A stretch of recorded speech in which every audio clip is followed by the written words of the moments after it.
Olá, estamos começando mais um Podosferando ao vivo aqui no YouTube e na Rádio Edu. Eu sou o professor Renato Endrigo e hoje eu tenho um convidado aqui especialíssimo, você que está já acompanhando aí a legenda do nosso episódio. Estou aqui com Carlos Villaronga, diretamente do Japão. O Podosferando começou ontem, mas já está internacional. E aqui nos bastidores, aqui antes da gente começar o ao vivo, já estava aqui batendo um papo muito agradável com o Villaronga. E eu tenho certeza que você vai acompanhar aqui alguns minutos, porque infelizmente a gente não tem condição de ficar mais, mas eu tenho certeza que você vai acompanhar aqui alguns minutos de uma pessoa incrível que tem muito para poder falar sobre o podcast e também de curiosidades sobre o Japão. Então seja bem-vindo, Carlos Villaronga, ao nosso segundo episódio do Podosferando, o podcast que conversa com podcasters em toda a podosfera brasileira e agora nipo-brasileira, né? Seja bem-vindo. Cheguei, tô chegando. Bom dia, Brasil, né? No caso, pra mim aqui que estou falando do futuro. E eu sempre começo com piada ruim, dizendo que quando vocês chegarem no sábado de manhã, vocês estarão de volta para o futuro. Muito bem, Renato. Obrigado pelo convite. Tô honrado, né? Chegar no seu podcast depois do Damione, não sei se eu tô no mesmo nível, não, cara. Que o Damione é fera. Abraço pro Damione, gosto muito dele. Mora no meu coração. Mas obrigado, honrado por estar aqui. Espero poder compartilhar um pouquinho da minha história e que seja útil aí para os seus ouvintes, né? Quem sabe fazer novos amigos. Isso é uma coisa Com boa do certeza. podcast. Não sei se as pessoas te chamam de Villaronga. Como que as pessoas te chamam? Rapaz, os meus amigos, eu tava rindo aqui por dentro quando você falou Carlos Villaronga, que é só no trabalho que o pessoal me chama assim. Todos os meus amigos, família, e mesmo em situações de encontro, sei lá, com consulado, todo mundo me chama de Carlinhos, porque se você falar Carlos Villaronga, o pessoal vai pensar duas vezes, assim, vai ficar. Mas eu tenho Cara, eu ia alguns. te chamar de Carlinhos, aí, não sei, chamei de Carlos, assim, né? Pra tanta intimidade, assim, né? Não, fica tranquilo, é o meu nome de trabalho, vamos dizer assim, né? Que é o nome artístico, né? Desde pequenininho eu fiquei Carlinhos e Carlinhos ficou como grande. São poucas pessoas que me chamam de Carlos, mas no Brasil a galera me chamava de Villaronga e como é muito complicado, como trocadilho, né? Villaronga dá uma travada na língua, o pessoal me chamava de Vila. E Vila. E aqui no Japão eu parei de usar esse Vila, apesar que eu gostava. Meu pai usava, né? O Vila. Mas porque aqui não tem algumas letras, né? Uma curiosidade pro pessoal. A Hum, fonética japonesa, sabe quando o pessoal brinca? Ah, eu vou falar igual o japonês, aí fala igual o Cebolinha assim, arigato. Na verdade tá tem isso. errado. Quem não Aham. fala R é chinês. Ah, é. O japonês ele não tem Ah, L. E o não tem japonês L? não, e o japonês também não tem V. Então eles adaptam. Quando é V, vira B, a pronúncia, né? Porque não tem esse som no idioma deles. Uhum. E quando é L, eles falam R, porque é a fonética que tem. Então meu nome fica Biraronga. Aí eu brinquei pro pessoal que eu saí do Brasil sendo Vila, e quando cheguei aqui no Japão virei dono de boteco, porque virei Bira. Bira. Aí eu desisti do Villaronga, porque a fonética falar, cara, me lembra, sei lá, treinador de futebol de campinho do bairro, né? O Bira. Ah, o Bira vai treinar a gente no futebol, ou o dono do boteco da esquina, o tio da padaria, sei lá. E aí eu abandonei e fiquei com o Carlinhos. Mas Villaronga acaba sendo marcante porque não tem um punhado de Villaronga no Brasil, mas não são tantos, e até onde eu tô sabendo, no Japão só tem 4. Eu, a Hum. minha esposa e meus 2 filhos. Onde Né? você está aí no Japão? Eu tô na província de Shizuoka. Para o Hum. pessoal localizar, é no meio do Japão, na província onde fica o Monte Fuji. Então, daqui da minha cidade, lá no horizonte, eu consigo enxergar a pontinha dele, que tá toda branquinha agora por causa da neve. Né? Porque ele Hum. tem 7.000 e trocentos metros de altura, então você enxerga de longe. De carro, eu estou a uma distância de 1,5 m. Uma outra referência mais Oi, próxima. 1,5 m? Oh, uma. O que eu falei, 1 m, Um, tá um doido. quilômetro e meio? Uma hora e Eu tô, meia? eu tô 1h30 de carro, aqui um Uma metro hora e e meio, meia. né? Que Ah, maluco. Eu falei de metro, né? 7.000 tantos metros, então eu tô 1h30 de carro. ah. E pro pessoal ter uma outra referência mais próxima, eu tô dentro da grande Hamamatsu. Hamamatsu é a cidade onde os atletas olímpicos e paralímpicos vieram fazer aclimatação. Até tem um jargão aqui no consulado da cidade de que é a cidade mais brasileira do Japão, porque tem muito brasileiro na região, um montão. Eu acho que hoje a região que tem mais brasileiros é essa regiãozinha onde eu moro, que é a emenda da província de Shizuoka com a província de Aichi. Né? Então eu moro aqui em Hamamatsu, mas eu moro numa cidadezinha desse tamanhozinho assim, tem 60 mil habitantes, que é do Uhum. lado de Hamamatsu, né? A placa do carro é Hamamatsu, que é essa cidade maior que tem 1 milhão e qualquer coisa de habitantes. Então É. já vou dar uma freada aqui, senão eu vou falando e vai embora, não Não, tem fim. fica à vontade. Nós estamos aqui a 12 horas, né, de diferença de fuso, por isso você está falando a questão diretamente do futuro, né, realmente. E, inclusive, falar do futuro, o Brasil ganhou aí no Japão, não? Porque aqui nessa madrugada aí para você, ele perdeu no futebol, né? E, inclusive, eu conversando com você um dia desse aí, você falando que te perguntei sobre a Copa do Mundo, você falou que os japoneses não se ligam tanto assim à questão da Copa do Mundo em relação, igual nós brasileiros nos relacionamos com a Copa do Mundo. Como é que tá sendo a Copa do Mundo aí no Japão? Rapaz, pra mim é como se não tivesse acontecendo nada. Porque os japoneses, assim, o Japão perdeu. Acabou o assunto. Não, não Não é o interfere em esporte nada. do coração. Ninguém sai Não. mais cedo, Não, isso não trabalho, existe. Não, a na gente nem no escola. Natal, não. Esse negócio é só no Brasil. Isso não existe aqui nem no momento nenhum. Só se o imperador morrer no meio do dia, que talvez no dia seguinte vai acontecer alguma coisa. Isso não.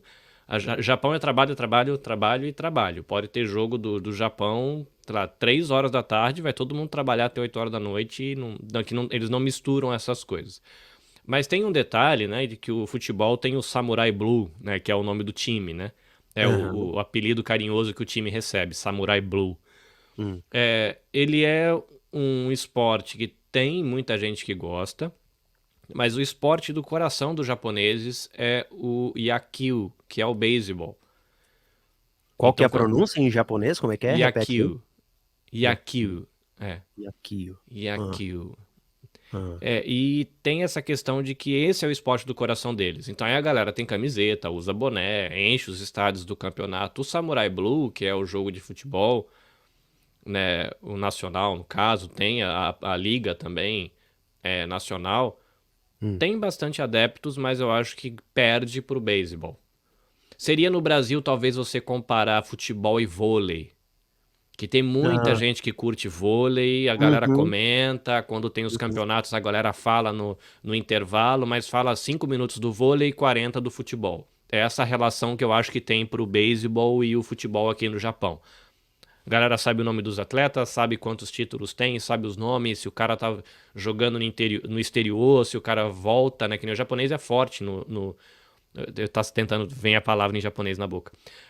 O japonês é forte no beisebol, então eles vão para os Estados Unidos. Aí tem japonês no Yankees, tem japonês não sei na Uhum. onde, lá nos Estados Unidos. Então a galera tá sempre ligada, como acontece com a gente no Brasil, quando a galera sai e vai jogar na Europa, no Real Madrid, vai jogar no Barcelona. É mais ou menos essa a sensação que eu tenho dos japoneses, né? O que eles fazem com o beisebol, que a gente faz com o futebol. Aqui no Brasil, a gente, pelo menos eu vi umas imagens dos japoneses comemorando bastante a Copa do Mundo, porque eles ganharam, acho que foi da Argentina, né? Ou de quem? Da Argentina ou da Alemanha? Eu não Não sei. vou lembrar, Enfim, não vou. eu tenho um podcast aqui do Além da Copa, imagina, e eu não sei. Ele ganhou da Argentina ou da Alemanha, os meus ouvintes me perdoem aí, tá? Mas ele ganhou e houve uma comemoração e tal. Eu acho que pelo menos nesse momento deve ter falado um pouco mais, né, do futebol, né? Ah, sim, eles tinham a esperança de chegar nas oitavas, eu acho. Nas oitavas ou nas quartas, que eles nunca chegaram, né? Para você pega os É, campeonatos. nas quartas eles nunca Isso. chegaram, nas oitavas, sim. E acabaram que não, acho que não chegaram de novo, né? Mas É. eles ficaram felizes. Inclusive, é uma coisa diferente aqui em alguns momentos. Por exemplo, na mídia saiu essa derrota como comemoração. Ah, Porque assim, a gente não chegou interessante. onde a gente sonhava chegar. Mas Aham, até onde a gente chegou, a gente faz uma leitura de que nós tivemos um rendimento maior do que tivemos antes. Então, entendi. na mídia, a gente sente muito isso, assim, atleta aparece muito em propaganda. Sei lá, se que nem aqui é muito, muito famoso também é skate, mas não é skate, meu Deus, como é que chama aquilo? Patinação no gelo. Sim. E os atletas japoneses são muito fortes, competem pau a pau com as russas, com as chinesas, com os chineses, ganham título direto. E a galera aqui, quando ganha esse negócio, passa um ano na televisão participando de propaganda, eles dão apoio mesmo, assim. Né? Por um lado tem essa questão, né, como eu falei, né, eles celebraram na mídia essa conquista do melhor rendimento, apesar de não ter chegado nas quartas. Por outro lado, quando você vê um campeonato solo, né, que é indivíduo com indivíduo, ou mesmo equipe com equipe, e eles ficam, por exemplo, no segundo lugar, não interessa se é o segundo lugar do mundo, você percebe a expressão de derrota, né? Porque é um povo que é muito treinado, eles têm essa, não, eu tô lá para ser o primeiro. Então, sei lá, o povo africano, a América Latina, às vezes o cara pega o quarto lugar do mundo, perdeu por terceiro lugar, o cara levanta a tacinha dele e ele Uhum, comemora e abraça, manda beijo pra mãe, porque fala, cara, eu sou o quarto melhor do mundo. uhum, É possível, não todos, mas é possível que muitos japoneses voltariam emburrados pra casa por falar que droga, não fui o primeiro. Mas se é o quarto uhum. melhor do mundo, o cara não interessa, não sou o primeiro.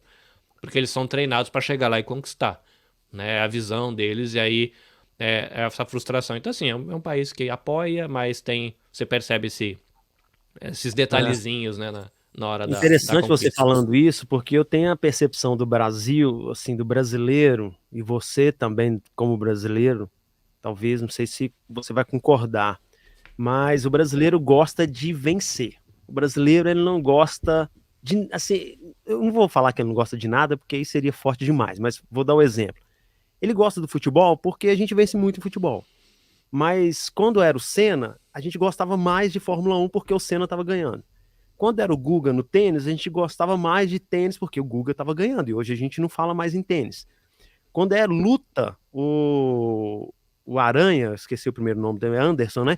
Ah, virava madrugada, todo mundo tava assistindo a luta. Aí já não tá ganhando, a gente já não acompanha tanto assim.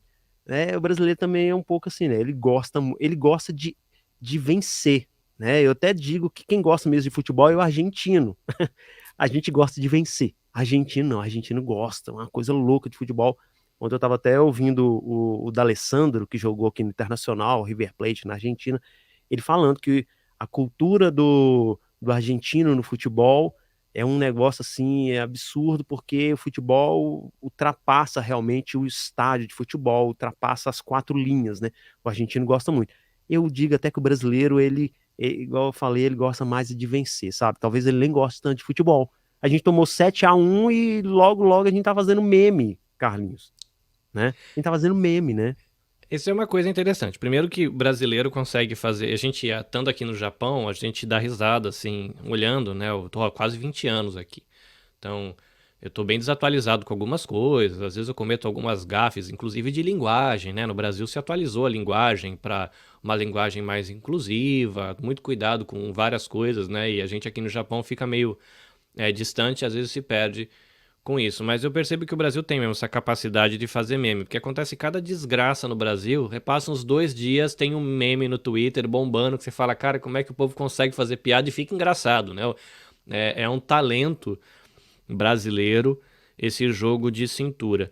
Uma coisa que me dá a impressão, por exemplo, o japonês é japonês, apesar de que existem etnias aqui no Japão, por exemplo, tem os Ainus, que sempre estão nas notícias aí do Brasil e do mundo, porque são uma etnia aqui dentro, e eles são minoria, e tem toda uma relação um pouco, às vezes, tensa com relação à sociedade japonesa que quer ser homogênea, e eles são uma etnia diferente e tal, enfim. Mas eles são japas. Você bate a cara num japonês, você olha, isso é um japonês. Tá escrito, literalmente escrito na cara que é japa. Né? Tirando o pessoal mais do norte e de Okinawa, não, do norte não, mas do sul e de Okinawa, que o quente aqui é embaixo. Que Okinawa, na verdade, é um outro povo que foi conquistado na guerra e virou japonês. Então eles têm uma coloração de pele diferente, tem um biotipo um pouco diferente. A língua, na verdade, eles têm a língua deles, que é o utinante, o que só os velhinhos falam, tá morrendo a língua. Que eles têm um biotipo diferente. Mas, no geral, você bate a cara, você fala, isso é um japa. Ou um chinês, talvez um coreano, mas assim, está escrito na cara. Diz pra mim o que é um brasileiro. Que é uma pergunta que o japonês me fez já. Que ele fala assim, você Ai, é brasileiro? é. Sou. Aí a pessoa olha pra minha cara, muita gente vem falar inglês comigo na primeira vez, porque acha que eu sou americano. Por causa do olho Uhum, verde. uhum, Aí a pessoa trabalha só com Nikkei. Galera de olho puxado. Aí de repente entra um brasileiro negro na fábrica. E aí entra a esposa dele, que é o marido, enfim, loiro ou loira de olho azul. Aí a Japa falou assim, cara, o que, E o ele que não que é entende nada. brasileiro? O que que é Ele não entende. brasileiro? É. Eu falei, brasileiro é isso, é um povo que não tem pedigree. Desculpa, assim, não é de ser Uhum, ofensivo, mas uhum, o que que é um brasileiro raiz? É só a galera que tá na mata, cara. Aquilo lá é brasileiro no sentido de herança genética do povo nativo brasileiro, é só a galera que tá lá na Amazônia, são os nossos povos uhum, indígenas. uhum, A gente é salada, né? uhum. Então, por conta disso, aí eu vou tentar fechar o arco aqui. Por conta disso, eu acredito que a gente tem dificuldade com essa questão de orgulho nacional. Porque como a gente foi colonizado pelos europeus, sempre que esse discurso que o que estava na Europa era a nata do mundo e a gente era o resto, não, o índio que está aqui não é bom. O negro escravo que está aqui não é bom. Vamos embranquecer essa galera para ficar branco, porque o bom é o branco da Europa. A gente tem poucos lugares onde a gente bate no peito e fala assim, cara, eu tenho orgulho de ser brasileiro. Porque a gente foi treinado a pensar que não é legal ser brasileiro, que o legal é ser europeu. Aí eu acho, porque é um devaneio, um gatilho que a sua reflexão me trouxe, que quando a gente via o Guga ganhando no tênis, quando a gente via, eu não vou lembrar o nome do atleta, aí é uma vergonha isso, o menino da natação paralímpica que ganhou 50 milhões de medalhas, eu não vou lembrar o nome dele. Me perdoe, meu querido, porque eu admiro o seu trabalho. Ou o Senna na Fórmula 1, é esses momentos onde a nação bate no peito e fala, cara, eu tenho orgulho de ser brasileiro. E talvez o futebol é esse ponto onde a gente tem orgulho, né, de ser brasileiro, porque é onde a gente conquista, onde a gente olha e fala, cara, eu sou brasileiro, porque de resto a gente é treinado sempre a olhar pelo lado negativo. Quer ver? Eu vou fazer uma pergunta para você agora e talvez a gente consiga perceber isso. O que que você enxerga do Japão? Quando você, assim, sei lá, 3, 4 palavras. Quando você pensa no Japão, o que que você pensa? Ah, eu penso em disciplina, eu Disciplina, penso em tecnologia, quatro, tecnologia. três, quatro, né? Disciplina, tecnologia. Ah, eu penso em, ai, cara, sei lá, organização, pode se confundir com disciplina também. Ah, vamos colocar mais? Cara, talvez eu pense realmente em trabalho. Eu penso em trabalho. Ok. Não sei Alguma, se. alguma palavra negativa aí no meio? Não. É uma Fala, visão, fala uma cinco visão palavras do mais Brasil pra mim. positiva, né? Pensa o Brasil que tá no seu coração, o jeito que você realmente enxerga, ou que a cultura da sua família ou do seu trabalho enxerga. Me diz 5 palavras sobre o Brasil. Nossa, cara, o Brasil eu acho que é melhor não falar cinco, porque Você, a realmente gente vai colocar eu corrupção, entendi, eu entendi, roubo, a gente vai colocar desorganização, coisa que é, não. O que que a gente coloca de positivo? é, Aí, verdade. ou seja, a mentalidade da nossa nação é olhar pra. A gente foi treinado, a gente tem. É difícil, cara. Você tem. Por exemplo, eu sou nascido em Salvador, na Bahia, e cresci em São Paulo. Mas, por exemplo, dificilmente no ambiente de São Paulo, agora tá mudando, mas você não veria alguém batendo no peito falando com orgulho de uma música regional do Amazonas, falando com orgulho de uma música regional gaúcha, falando com orgulho com música de viola do interior de Goiás. Porque não, é o rock paulista que talvez seja a música brasileira. Ou seja, a gente foi treinado para olhar para o que é nosso e falar isso não presta. O que presta é o rock britânico, o que presta é o pop americano, o que presta é o filme de fora, o que presta é o filme dos Estados Unidos, os heróis brasileiros não é legal, o quadrinista brasileiro não é legal, o legal é Marvel, o legal é DC.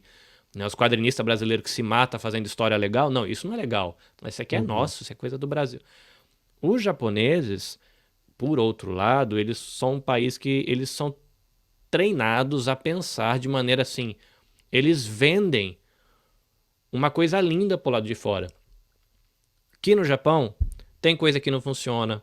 Tem racismo, violência doméstica, violência infantil, tem abuso de imigrante, tem bullying é estrutural. O pai faz com o filho, o chefe faz com o funcionário, o gerente faz com o chefe, é da cultura. Tem bullying na escola, a ponto de professor bater nas crianças e dar um. Alguém alguma vez ouviu isso aí fora? Não. A aposentadoria do Brasil, a economia do Japão provavelmente lá para 2050 vai quebrar, deve ficar pior, talvez fique pior do que o Brasil se não resolver. Porque a galera aqui tá vivendo muito. Então você aposenta com 65, os velhinhos japoneses estão. Isso é bom, não é ruim, mas assim, para Uhum. um país onde está nascendo pouca gente e você tem gente que trabalha dos 20 aos 65 e depois vive dos 65 aos 115, não tem sistema É. previdenciário que aguenta isso, Uhum. né? Quando você tem, sei lá, cada vez mais a população mais velha, com saúde, vivendo até cento e tantos anos, que japonês de 110 anos está andando de bicicleta na rua e jogando bocha com os amigos, entendeu? Não é bem bocha, mas é um outro esporte Uhum. parecido. E, então, é problema também. Tem um monte de problema na cultura japonesa. Não se vende isso. E aí, por isso, fechando aquele arco, voltando lá atrás, eu acho que é por isso que nesses momentos onde a gente vê o Guga ganhando, onde a gente vê o Senna ganhando, onde a gente vê, sei lá, antes era o Ronaldinho, agora é o Neymar, esses caras que você fala, eu sou o Braz. São esse momento onde você enche a boca pra dizer eu sou brasileiro, porque quando a gente pensa no resto, a gente só pensa em coisa ruim. A gente não fala da beleza da cultura, a gente não fala da beleza da arte, a gente não fala da criatividade do povo, a gente não fala da garra, a gente não fala da diversidade musical, diversidade culinária. O Japão vende isso pra todo mundo quer comer sushi, todo mundo quer comer onigiri, todo mundo quer comer Uhum. e com sabores diferentes que são sabores regionais, Uhum. que quando chega no Brasil, ai, que chique. Aí quando você vai comer uma comida do interior do Amazonas, queria preferir comer comida É. europeia, entendeu?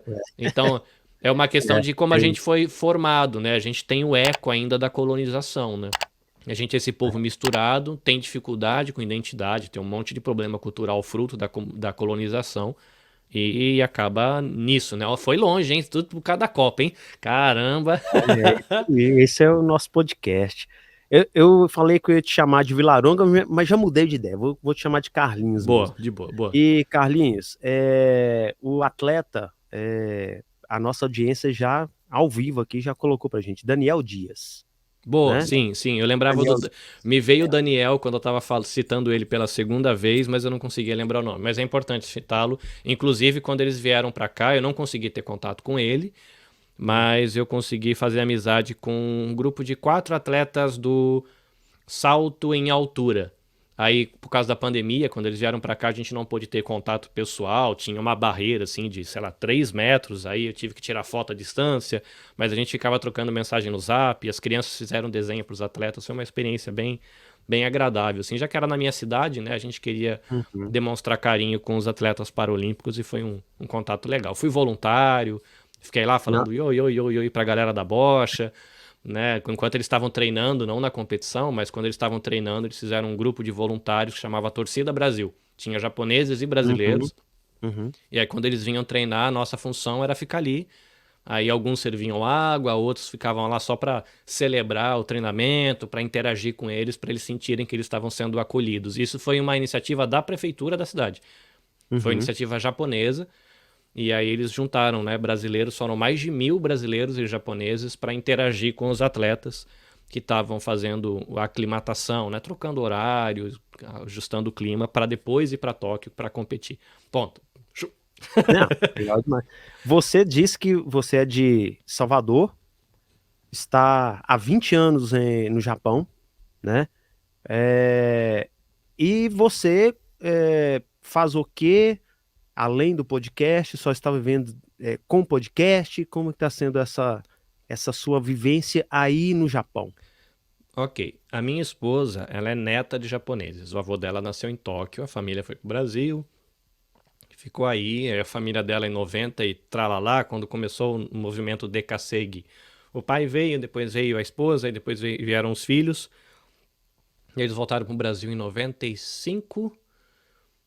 A minha família já conhecia a família deles, na época que existia carta, né? Talvez os seus ouvintes nem saibam o que é carta, né? Porque talvez tenha gente mais nova aí. elas trocavam fotos, né? Então em casa eu tinha fotos da minha esposa quando criança, da família dela, porque a minha família e a família dela eram amigos. Aí quando eles voltaram pro Brasil, foram morar a uma quadra de distância de casa. Aí garotão, adolescente, segundo grau, de repente chega uma descendente de japonês lindíssima dando sopa lá em casa, que a mãe dela ia à tarde tomar café com a minha mãe. Eu chegava do trabalho 4 e pouco da tarde, que eu trabalhava das 7 às 4. Tava lá minha mãe conversando com a minha, que depois virou minha sogra, né? E que é uma das minhas melhores ouvintes. Beijo, sogra. Uhum. E Fazer moral com a sogra, né, cara? sim, sim. E é a minha esposa. Até uma vírgula aqui. A minha esposa morre de ciúmes, porque quando minha sogra morava aqui no Japão, não, É. sei lá, 10 anos atrás, e a gente viajava longe, dava 5 horas de viagem. E quando tava no meio do caminho, a gente ligava e falou: Ó, a gente tá na cidade tal. Pra eles irem sabendo onde a gente tá, sabendo que tá tudo bem na estrada tal. A gente ligava. Aí a minha sogra falava pra minha esposa assim: Ó, avisa pro Carlinhos que já tá pronto. Ela fala: Pronto o quê, mano? Não, fala que o pudim dele tá na geladeira e o creme de milho já tá no fogo. Porque eu gostava do creme de milho que ela fazia pra colocar no arroz, em cima do arroz assim, e do pudim. Aí a minha esposa ficava enciumada. Eu falei: Pra mim não tem nada. Só fala: Ah, não, para de frescura. Mas ele fala pra ele que tá pronto. Mas enfim. Aí a gente começou a namorar, nós casamos no Brasil, meu filho nasceu no Brasil primeiro, aí quando ele tinha 1 aninho, isso foi em dezembro de 2003, Uhum. nós viemos pro Japão. Na verdade, a gente vai fazer 19 anos agora no dia 23 de dezembro. Falei que 2 semanas, né? Daqui a 2 semanas faz 19 anos que eu cheguei no Japão. Primeiro dia de trabalho, 25 de dezembro. Comecei a trabalhar no Natal. Não é feriado aqui no Japão, viu, minha gente? Aqui é dia normal. Feriado só dia 29 até o dia 5, que é o feriado de. Só na virada do É, ano. só a virada, né? Que eles chamam de Nenmatsu Nenshi, que é tipo o final do ano e a abertura do ano, né? Essa virada. A gente Aham. pega uma semana de feriado de inverno, um frio lascado, gostoso pra comer comida gordurosa. Enfim, Uhum. aí nós viemos pra cá, como todo brasileiro, pelo menos como 99% dos brasileiros, né? Viemos como imigrante para trabalhar nas fábricas do Japão. E aqui eu fiquei, né? Vim para ficar 3 anos, né? Como todo brasileiro fala que veio para ficar 3 anos. Só que aí ficou 3, ficou 4, ficou 5. E aí eu cheguei em 2003. Em 2008 teve aquela crise do Banco Lehman, que aí Uhum. teve uma quebradeira danada aqui no Japão, um monte de imigrante demitido. Eu e a minha esposa, graças a Deus, tivemos a felicidade de não sermos demitidos, apenas a carga de trabalho muito reduzida. Por exemplo, eu trabalhava antes das 7 da manhã até 8, 9, 10 horas da noite. Quando teve o Uau. Banco Lima, a gente trabalhava das 8 da manhã até 11h30. E a gente onze e teve que meia da aprender. manhã. A gente teve que aprender a sobreviver com essa grana. Porque no caso da minha fábrica, eles Aham. chamaram a galera, falou, gente, primeiro assim, eu trabalho numa empresa de logística que presta serviço para Suzuki, Sei. faz moto, carro, mas eu Moto. trabalho Hã? na área de distribuição de peças. Uhum. E nesse jogo de cintura, a Suzuki, né, que é a contratante, teve que acomodar os funcionários deles, então essa empresa de logística perdeu um andar inteiro de trabalho. Então eles tiveram que dispensar, acho que num dia dispensaram umas 200 pessoas. E eu fiquei naquele time que sobreviveu. E ainda assim a coisa estava difícil. Uhum. Então eles reuniram todo mundo, a gerência reuniu e falou: gente, o bicho tá pegando. A gente tem duas opções. Corta a equipe no meio, ou todo mundo aceita ganhar meio salário e trabalhar metade do dia e a gente fica com todo mundo para você pelo menos ter o que comer e para pagar seu aluguel. A gente não vai tomar essa decisão. Vocês sentam entre vocês e decidam. Se vocês quiserem o salário inteiro, vocês digam pra gente que vocês funcionários decidiram isso, a gente vai cortar metade. Se vocês se aceitam ganhar só meio salário, todo mundo trabalha só 4 horas e a gente segura todo mundo até onde der. Aí a galera se reuniu e falou: ah, meu, não vou querer ferrar meu amigo, entendeu? Já tem um monte de gente desempregada recebendo Isso, seguro. imigrante, japonês, todo mundo. Tudo. Não, quem ia rodar primeiro é os imigrantes. Os Porque migrantes. aqui tem umas categorias. Que, por exemplo, tem a empresa que é a contratante. Né? Então eles seriam, sei lá, o contratante do serviço. Aí vem a empresa de logística prestar o serviço. Essa empresa ela tem funcionários efetivos, que aqui eles chamam de Seishain, que é o funcionário vitalício. Você entra e você tem tudo, direito ao 13º, 14º, blá, blá, blá, blá, blá. Aí, abaixo disso tem a galera de empreita. Contrato de 3 anos, contrato de 1 ano, contrato de 6 meses, contrato de 1 mês. Abaixo disso tem a galera que aqui a gente chama de arubaito, que são os serviços temporários. Uma semana, não sei o quê. E essa galera do contrato de 3 anos, 1 ano, 6 meses, é tudo horista. Você tem um contrato de 1 ano, só que você ganha por hora. Trabalhou 10 horas, você ganha 10 horas. Então, quando começa o corte, você começa a cortar essa galera que só trabalha 2 horas por dia. Depois aquela galera que trabalha só 2 dias por semana. Depois aquela galera que tem contratos e vai subindo. Entendi. Até que chega nos efetivos mesmo, que aí juridicamente dá mais trabalho para dispensar por causa dos direitos. E aí Seria um aqui... funcionário público efetivo aqui no Brasil, né? Talvez. Sim, Assim. só que com a diferença de que aqui no Japão, essa expressão seishain tem o kanji de vida e tem o kanji de funcionário.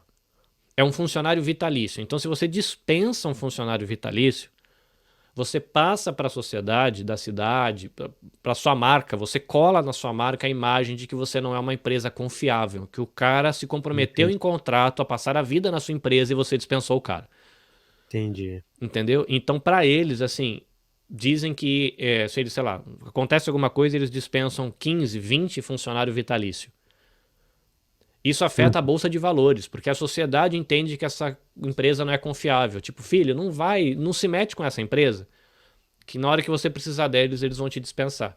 Porque E aqui isso é muito forte na cultura japonesa. na cultura japonesa não tem aquele jogo de cintura que a gente está vendo sendo construído no Brasil, América, Europa, de você fazer tua carreira. Não, eu começo aqui, depois eu vou para lá e se eu não tô gostando, eu vou trocar de trabalho, eu vou procurar uma outra... Aqui não, aqui eles tentam... O cara entra com 18 anos quando sai do 2º grau e vai embora até aposentar. 40 anos na primeira empresa, tem uma juventude que está mudando, mas é o geral. Vim para as fábricas, né, fechando o ciclo. Vim para as fábricas, trabalhei aqui, veio a crise do Banco Lehman. Quando o Japão começou a melhorar um pouquinho, em 2011 veio o tsunami. Aí bagunçou o coreto e aí a gente acabou ficando, né? Porque aí mudou a questão de imposto, mudou... como teve mudanças na economia, né? Estourou, né, a bolha econômica que estava lá em 2000 e qualquer coisa, antes da crise do Banco Lima. Essa bolha foi embora, então... O Japão precisou de grana. Por exemplo, hoje eu pago todos os impostos e todas as contribuições exatamente como um cidadão japonês. Imposto de renda, aposentadoria, pago... Então a carga tributária do estrangeiro brasileiro também mudou. Por conta disso a galera falou, bom, já que eu tô vivendo como japonês aqui, a galera começou a comprar casa, começou a viver aqui. Eu vivo num apartamento alugado, né? Eu não comprei casa para não ficar preso a um território com uma dívida aí de 35 anos de financiamento, porque eu já tenho 40, não quero ficar devendo até 75. E o podcast entra na minha vida mais ou menos em 2018, enquanto eu estava cursando um curso de teologia e eu estava precisando de alguma coisa para estudar. E eu caí num negócio que depois eu descobri que era podcast nessa época. Ou não, foi até, eu acho que um pouquinho antes. Porque eu tenho aqui atrás, deixa eu conferir aqui. Você tem Não. atrás o quê, pro pessoal entender? Eu tenho aqui atrás o meu... Deixa eu pegar aqui, peraí. Deve ser uma pedra fundamental, alguma coisa assim, tá tirando a poeira. A minha lembrancinha lembrança. Bacharel em teologia. Olha que cara bonito. Né? Isso aqui era a lembrancinha que a gente deu para os professores, como obrigado por você ter me acompanhado. Isso em japonês ou em português? Esse eu fiz em português numa instituição que dá curso aqui no Japão. Uma instituição brasileira que tem um polo aqui no Japão e dá aula em português. Eu me formei em 2015, então já... Olha, eu nem sabia disso. Então o podcast deve ter entrado na minha vida em 2013, 2014, mais ou menos, enquanto eu pesquisava para um trabalho. E o que você ouviu pela primeira vez, você lembra, assim? Cara, eu acho que foi um podcast, eu não tenho certeza. Como o assunto que eu estava pesquisando era teologia, eu acho que foi o No Barquinho. Quem é, galera, aí, se de repente você tiver algum ouvinte aí desse mundo dos crentes, talvez conheça, porque eles são um podcast antigo.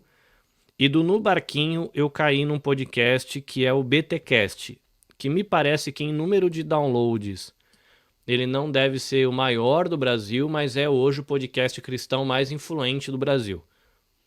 Né? E esse Uhum. eu sou ouvinte até hoje, fiz amizade com os hosts, os caras Uhum. são bons. E aí, a minha produção em podcast no Japão, depois ela começa em 2018, quando eu faço esse curso de teologia, com o apoio da minha comunidade de fé, inclusive dando apoio financeiro para mim estudar, tal, livros de presente, dando oportunidade para me falar lá na comunidade, para treinar a minha habilidade de comunicação. E eu quis devolver para a galera isso. A gente marcou sábados, alguns sábados eu sentava e comia biscoito e tomava café com essa galera falando das coisas que eu tinha visto nos meus 4 anos de estudo. E gravando isso ou não? No começo, não. Só que aí o Não. que eu fiz? Como eu já era ouvinte de podcast e essa relação com áudio me ajudava muito, eu me propus a mandar uma introdução pra galera por grupo, que era uma coisa arcaica, assim, era um drive no Google com um grupo fechado no Facebook. Aí eu entrava no carro, pegava o meu Uhum. telefone, Uhum. falava no telefone, a introdução do bate-papo da semana, só Aham. voz. Aham. Fechava o arquivo, subia no Drive e passava o link no grupo fechado do Facebook. E aí, eu ouvindo o BTcast. E os caras tinham vinheta, trilha sonora. Eu falei, poxa, eu vou brincar. Aí eu comecei a escrever as coisas no Google, Aham. gravava no Audacity o Google falando, e comecei a fazer vinheta com o Google sendo a minha locutora. O seu primeiro funcionário. Exato. E aí eu criei uma personagem que aí eu peguei. Eu acho que depois eu mudei para uma outra plataforma que eu achei que a dicção tava melhor, mas essas plataformas Test to Talk, uma coisa assim. Uhum. E eu comecei a escrever em espanhol. E aí eu tinha a. Poxa, como era o nome da personagem? Não vou lembrar, mas era uma secretária. Uhum. E na época eu tava assistindo, acho que a Casa de Papel. Sim, E sim. aí, essa secretária, ela só falava em espanhol e eu falava português. Como eu não tinha ninguém pra interagir, porque eu gravava sozinho, eu interagia com ela. Uhum. Aí, ela... A Hermanita. Hermanita era o nome da funcionária. Que era Uhum. tipo uma assistente, né? Aí, Uhum. eu falava, aí, galera, está começando aqui. O meu primeiro podcast chamava EBVNcast, que é Escola Bíblica Vida Nova. Aí, tá começando mais um EBVcast, não sei o quê, bababá. E hermanita, o que a gente tem hoje? Olá, professor. Oi, tenemos. E ela falava em espanhol e eu interagia com ela. Aí ficava divertido, porque ficava aquele negócio. Com o que esse E cara tem tá jeito falando? de ouvir isso hoje, não? Você Cara, tá hospedado aí em algum esse lugar? feed ele existe ainda. O EBVNcast, acho que eu finalizei ele, fiz o último episódio de despedida com mais de 150 episódios publicados. É mesmo? E ele foi, na verdade, a trajetória que me levou à minha empresa, que é a Nabecast. Hoje, né, você Isso. perguntou, respondendo diretamente, eu continuo Uhum. trabalhando na empresa de logística. Eu sou um microempreendedor individual no Japão, registrado, posso emitir nota fiscal aqui no Japão e essas coisas Trabalhando todas. com podcast. Sim, Essa empresa a com minha podcast. empresa, a Nabecast, é uma empresa, uma prestadora de serviço para edição e produção de podcast. Mas eu E só tenho. te interrompendo, Manda. acabou você entrando aí numa grande podosfera nipônica, se é que eu posso dizer. É uma podosfera, é uma comunidade de podcast, né? Você vai entrar nisso daqui a pouquinho.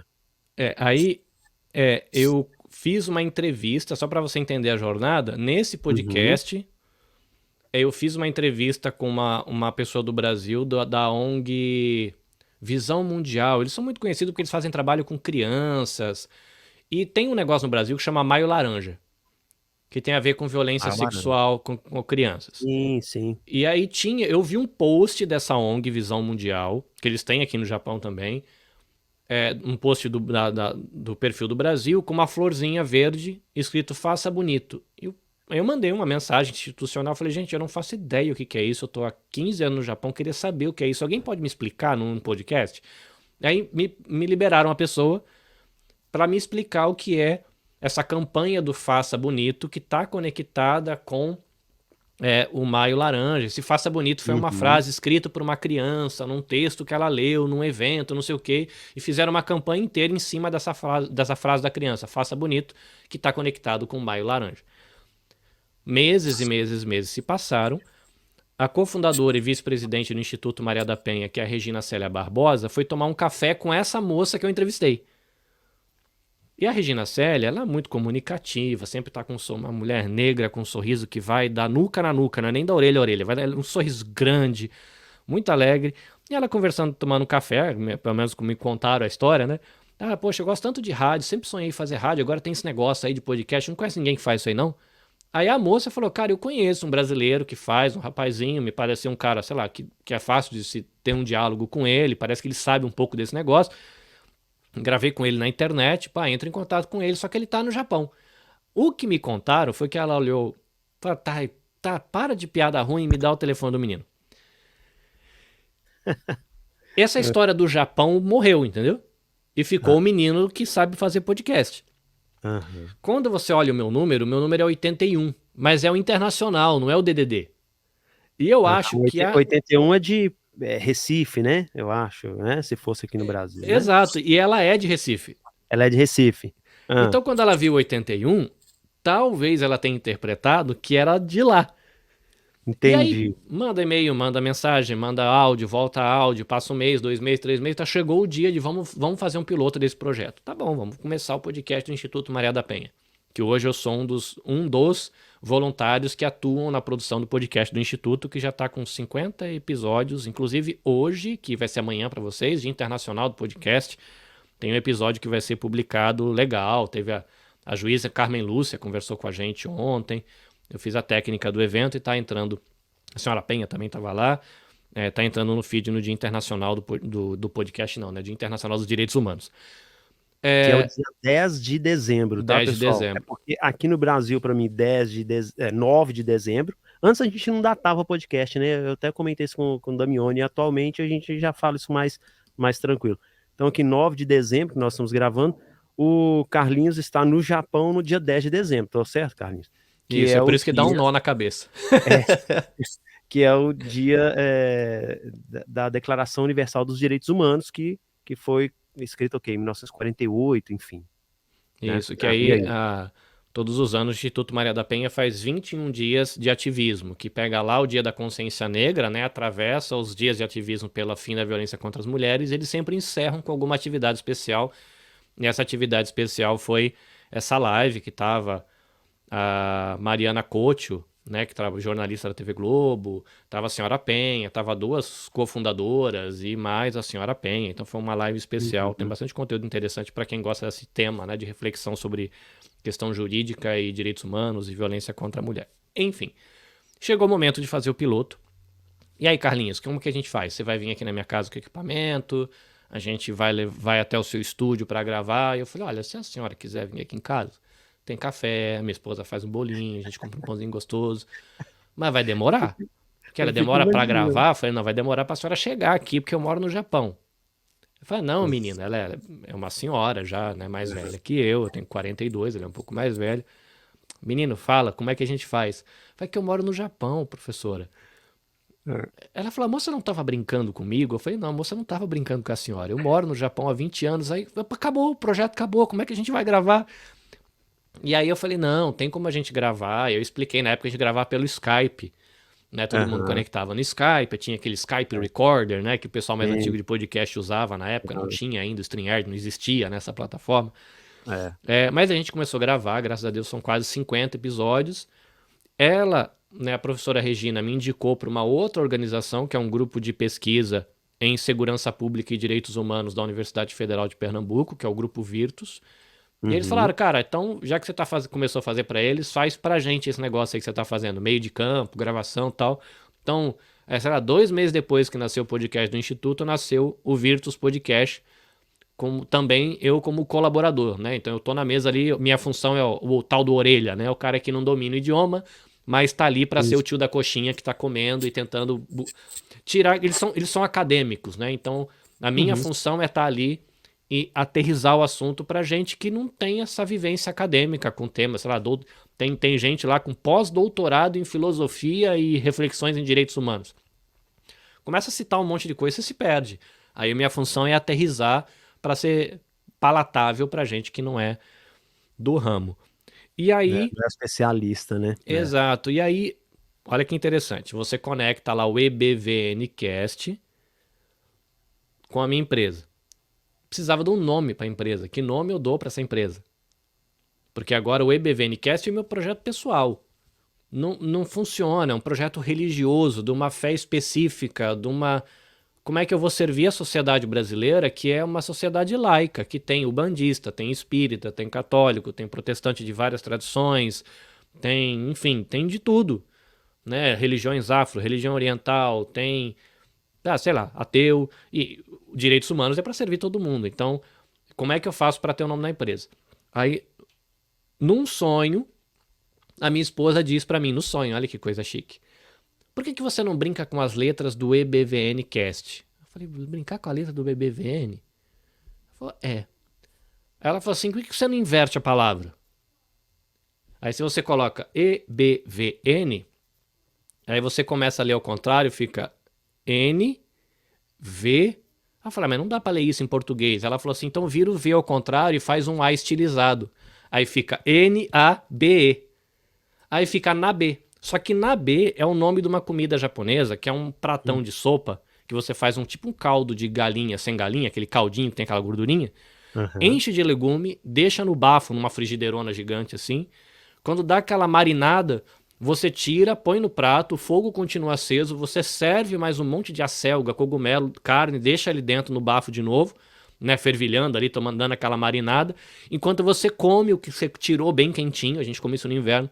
Só que Nabe me remete a uma época que eu ia para Tóquio, quando eu tentei começar uma empresa de edição de vídeo com um amigo meu há, sei lá, 15 anos atrás. A gente depois, quando teve a crise em 2008, a gente abandonou a ideia porque não dava para fazer. Mas a gente chegou aí algumas vezes para Tóquio, no bairro de Shibuya, que é aquele que tem aquele cruzamento do Tóquio Drift que a galera passa correndo assim. Sim, 2 quadras daquele cruzamento tem uma casa de show chamado Old Crest. E nessa casa de show a gente fez amizade com os japoneses de banda pequena, não eram bandas gigantes.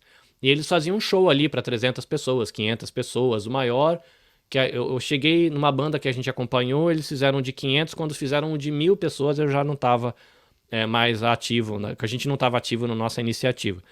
Mas eu cheguei a gravar lá com essa galera, esse show de 500 pessoas. E é uma banda pequena, com músico emprestado, trompetista emprestado, aquela coisa toda. E no final, teve na B. Em vez de você fazer churrasco, que seria coisa de brasileiro, um monte desses frigideirões na mesa, que já vem com fogareiro, é uma panela de porcelana com fogareiro embaixo, que você põe na mesa, enche de legumes. E a galera virou a noite ali, comendo esse negócio depois do show, que acabou o show, ficaram até de manhã, até 6 horas da manhã, comendo esse negócio, tomando cerveja e trocando ideias, celebrando a conquista de terem realizado aquele show para 500 pessoas e ter dado tudo certo, ter sido gravado o DVD e bababá. Inclusive tem um DVD que foi vendido aqui dessa banda japonesa que a gente ajudou a produzir, a gente que filmou, meu amigo que editou, eu ajudei a fazer a capa. E tá perdido em algum lugar do Japão. É uma banda pequena, não é conhecida, não é mainstream, nada. É como se fossem as bandas. Em São Paulo seria aquelas montão de banda legal de rock que tem em Santos, por exemplo. Né? Seria aham, uma dessas, né? Muito conhecida na aham, cidade, na região ali, mas aham. não é conhecida fora. É. E na B, pra mim, traz essa sensação de uau, juntei uma galera que eu gosto pra compartilhar, pra celebrar uma coisa legal que aconteceu. Eu falei, tá aí. Esse sentimento de conquista, de vamos fazer junto, de vamos se ajudar, vamos celebrar, casting sendo compartilhado. E aí eu coloquei na B, casting, né, na B, todo esse sentimento de coisa legal que aconteceu com os amigos, de partilha. E aí eu coloquei como visão da empresa conectar pessoas, desenvolver amizades, construir parcerias e compartilhar a vida através de podcasts. E aí nasce a Nabecast. E aí começa a minha jornada. Hoje eu tenho uma carteira de clientes pequena, porque eu trabalho, né, o tempo regular para o sustento da família, e empreendo na parte da noite, com prestação de serviço, produção de conteúdo original. Continuo como voluntário do Instituto Maria da Penha, do Virtus, estou ajudando também o Papo de Ponta. Essa semana entrou um cliente novo que chama Geek História, que é um professor de história com um cineasta que vão falar de história e cultura pop. Tudo aí no Japão? Não, esses Não, meus clientes estão no Brasil. olha só. Nipo-brasileiros. Como eu estava fazendo podcast, já com a minha empresa, já prestando serviço, e muita gente achava que eu era o único. Eu falei, cara, não é possível que eu seja o único cara que produz podcast brasileiro aqui no Japão. Eu saí caçando a galera na internet. E eu juntei essa galera num verão de 2018, eu acho. Não lembro, não foi 2018, foi 2020, talvez. Enfim, deixa pra lá a data. E a gente, num verão, fez uma live. Um punhado de gente, Uhum. com todos os que eu encontrei na época. Uhum. Um ano depois, eu comecei a usar a hashtag Podosfera Nipo Brasileira. Na época, tava tendo muito hashtag, sei lá, pedreiro, não sei o quê, padeiro, sei lá o quê, com política mas era uma expressão que se repetia com um monte de categoria profissional. Eu falei, pô, Certo. se todo mundo tá usando isso, acho que eu vou brincar com isso. Todo mundo fala podosfera brasileira, podosfera nipo brasileira. Aí eu comecei a usar a expressão, não era nem a hashtag, a expressão podosfera nipo brasileira. Aí das pessoas do grupo falou, Carlinhos, você autoriza a gente usar isso como hashtag? Eu falei, bora, vamos usar como hashtag. Aí a gente Uhum. adotou como hashtag, só que é grande, né? Aí depois uma pessoa que mexe com mídias sociais chegou e falou, gente, é muito grande, não faz parte da prática, de uma boa prática de marketing vocês usarem um negócio desse tamanho. Então encolhe. E a gente adotou o PodNipoBR, que é a hashtag, também é o perfil do coletivo que nasceu fruto dessa amizade. E agora a gente tá com esse coletivo, que é uma galera que se une para apoio mútuo e para tentar divulgar a mídia entre os brasileiros no Japão. A gente fez amizade também com a Associação Japonesa de Podcasters, que faz um ano que nasceu. Quem está aí no Uhum. Brasil talvez conheça a ABPOD, né, que faz a Associação Sim. Brasileira de Podcast, que faz as pesquisas. E a Associação Japonesa de Podcast nasceu recentemente, porque o mercado de podcast do Japão é desse tamanico assim, ó, né? Do Brasil é desse tamanhão e do Japão é desse tamanico. Não é uma mídia que tá forte aqui, não. Uma mídia bem pequenininha. Se você pega lá naqueles rankings, né? A América tá lá em cima, em segundo o Brasil, o Japão tá lá embaixo. Uhum. Mas aqui estamos nós, inclusive hoje, que a Vai ter gente um tá evento, gravando. né?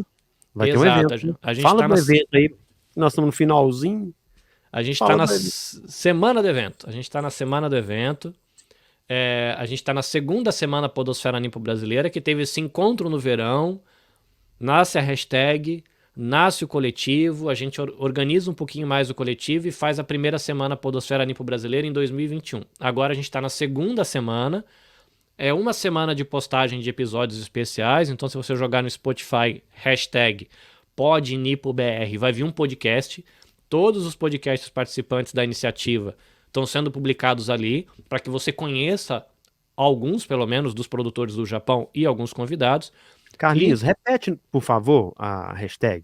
Eu ok, sei que você já falou 2, 3 vezes, mas é sempre interessante porque a pessoa que está nos ouvindo, ela vai lá no Spotify, ela já joga desse jeito, como se estivesse fazendo uma pesquisa no YouTube, correto? exato, Ou hashtag. no Tem, Google. Vai tem lá, que escrever a hashtag. hashtag, mesmo aquele simbolozinho, né? Isso. Aí Aham. pod de podcast, Nipo, né? Que muitos usam coisa japonesa é Nipo, então pod, Nipo e BR. Tudo emendado, tudo pequeno. E aí Correto. vai vir um podcast com duas mãozinhas cruzadas, assim, com uma capinha vermelha, branca com a capinha vermelha, com um carimbo vermelho. E ali somos nozes. E ali a pessoa vai acompanhar essas postagens. E na Uhum. manhã de sábado para o Brasil, que seria a noite para a gente, do dia 10 de dezembro, a gente vai ter os nossos workshops. Que o que a gente se propõe enquanto coletivo é juntar a galera para se fortalecer, mas também tentar juntar a galera para abrir portas para a gente conseguir trazer conhecimento para o pessoal. Então a gente vai ter 2 workshops, um com a Aline Hack, ela vai falar sobre pauta e roteiro, ela é jornalista, escritora, enfim, e outra com o Gabriel Tuller, que ele vai falar sobre gestão de redes sociais, porque ele tem uma empresa, ele grava podcast, inclusive videocast, e ele gere canais, eles vendem consultoria para estratégias de canal do YouTube e ele vai dar uma palestra sobre gestão de redes sociais para a galera. Então, no Brasil, sábado, dia 10 de dezembro, 8h30 da manhã, no YouTube, no canal a mesma coisa, PodNipoBR. Quem quiser informação, tiver dúvida, é só no Instagram, #PodNipoBR. Você tá no Twitter, tá no Instagram, quer acompanhar as postagens e não sabe o perfil da galera? #PodNipoBR. Faz parte da estratégia digital, a gente deixou tudo igual. Canal do YouTube, PodNipoBR. No Spotify, #PodNipoBR. Quer seguir a hashtag? #PodNipoBR. Quer procurar os nossos perfis? @PodNipoBR. E a gente está ali celebrando e juntando. Então eu sou um dos fundadores, né? Eu sou carinhosamente apelidado como o pai da podosfera nipo brasileira, porque eu que fui o velho chato que fui encher os pacoás de todo mundo para se juntar, mas hoje a gente é uma grande família e a gente está celebrando muitas conquistas, gente boa, gente com conteúdo muito legal, donas de casa, empresários, educadores, jornalistas, tem de tudo, mas tá muito massa, assim, é muito divertido, fica o convite pra galera conhecer. E se tudo correr bem, Léo Lopes, da Radiofobia, estará lá como paraninfo do evento. A gente nem falou disso, né? Isso, a gente ia falar, mas é tanta coisa pra gente poder falar, tão bom o papo que passa tão rápido. Passa Mas mesmo, a gente tem que marcar mais um pra esticar essa prosa. Você fala aí a respeito do Léo Lopes. Para quem não sabe, o Léo Lopes ele é uma referência do podcast brasileiro, né, o Carlinhos? E você teve uma conversa com ele, como é que é? E você se aproximou dele, que é uma coisa um tanto natural entre ouvinte e podcaster, né? Fala pra gente aí, rapidinho. O Léo Lopes, ele é o editor do Nerdcast, que por muito tempo foi o maior podcast do Brasil, né? Muitos jovens conhecem, ainda mais quando foi a galera aí 25, 40, talvez conheça mais, né? A galera 25 menos já tem outros podcasts como referência, talvez como Podpah, Flow, esses videocasts, né? Mas eu não conhecia ele tanto pelo Nerdcast. Eu sabia que ele era editor do Nerdcast, mas eu conhecia ele porque eu aprendi a editar muito graças aos vídeos e aos cursos que ele disponibiliza no YouTube. É o E Radiofobia, né? Radiofobia. Isso, tem o Radiofobia, e ele tinha um podcast que chamava Alotênica, que ele dava dicas, eu maratonei tudo. Hoje ele finalizou. O Alotênica chegou ao episódio 99, se despediu e continuou com um novo podcast, uma nova proposta que chama Curso de Podcast. Inclusive, todo o meu trabalho é muito inspirado no trabalho dele, assim, né? Eu até comentei com você, se você olha, né? Quem tá vendo a live tem aqui minhas miniaturas, né? O Caduzinho, né? Que é o meu avatarzinho, né? Que sou eu em formato HQ. É um pouco inspirado na comunicação visual da empresa dele. Quando eu fui pensar o nome da minha empresa, né? Como é que eu comunico o que eu faço? Eu me inspirei no nome da empresa dele, né? Mas eu nunca imaginei que eu fosse ter contato com o Léo da Radiofobia. E acabou que um dia a gente acabou tendo contato, a gente fez amizade. Hoje ele praticamente adotou o coletivo Podosfera Nipo Brasileira. Ele ouve os podcasts da galera. Agora mesmo, no horário que a gente está gravando, ele está gravando com uma outra galera aqui do Japão, que está fazendo episódio para o evento. Então, assim, ele de maneira muito carinhosa, eu acho que, sei lá, mais da metade do coletivo, dos editores do coletivo, aprenderam a editar consumindo o material dele. E o Léo Lopes já viveu no Japão, curiosamente.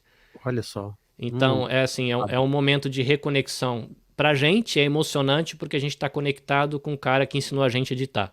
Para ele é legal porque ele se conecta com a história dele, porque ele já viveu no Japão quando ele era jovem, né? Não que ele seja velho agora, mas quando ele era garotão, ele já viveu aqui. Então, tá uma amizade muito legal, né? Aquele tipo de coisa que você fica nervoso quando você tem um contato com a pessoa, porque é uma referência pra você e ele brinca com a gente. Ai, gente, para de frescura, a gente é tudo farinha do mesmo saco. Então é que a gente fica todo emocionado porque é o Léo Lopes, é o professor que nos ensinou, a gente tá aqui no Rádio Edu, né? Professor. Ô, senhora, beijo, meu querido. Esse é outro amigo do coração que eu fiz na podosfera. Esse é um garotão que dá vontade de abraçar forte, assim. Gente boa demais. É verdade. Senhor A e o nosso querido Carlinhos Vilaronga, direto do Japão. Cara, eu adorei demais nosso papo. A gente vai estender esse papo. A gente tá com esse formato aqui de 60 minutos para caber dentro da programação da Rádio Edu. Mas muito obrigado e volte muitas vezes ao Podosferando, tá bom? E sucesso aí nos eventos e na Bcast. Seja muito bem-vindo. E muito sucesso mesmo. Eu fiquei muito feliz com o papo nosso aqui, cara. Eu que fiquei honrado de ser convidado, né? Eu tenho muito respeito por educadores. Eu conheci você através do Damione, né? Nossa amizade começou por conta do Damione. O Damione Exatamente. está um episódio atrás aqui no feed. E eu tenho muito respeito por educadores, então me sinto muito honrado de estar aqui, né, e poder fazer parte da história do podcast da Rádio Edu e a gente se conhecer um pouco melhor. Muito legal. Obrigado, ouvinte, você que nos acompanhou. Massa, se quiser acompanhar o meu trabalho, @anabecast.jp no Instagram e @anabecastjp no Twitter. Também tem na Twitch, Facebook, YouTube, tudo na BcastJP que você me encontra. E até o próximo Podosferando.